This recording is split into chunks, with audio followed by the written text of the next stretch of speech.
Isang 54 anyos naman po na lalaki ang naaresto sa ikinasang operasyon ng pulisya matapos makumpiska sa kustodiya nito ang nasa 1.17 million pesos na halaga ng hinihinalang shabu sa barangay Mainganay, Sur, Santa Maria, Ilocos Sur. Sa bisa po ng search warrant, nasamsam mula sa tahanan ng sospek ang tinatayang 172.5 na gramo ng shabu na nakasilid sa 28 pakete. Bukod sa iligal na droga, nakuha rin sa sospek ang isang kalibre 45 na baril, isang magazine at 4 na bala.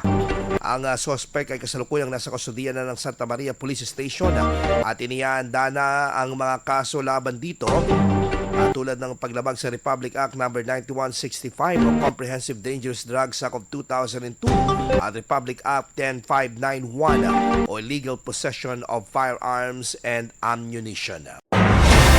IFM News. IFM News. IFM News.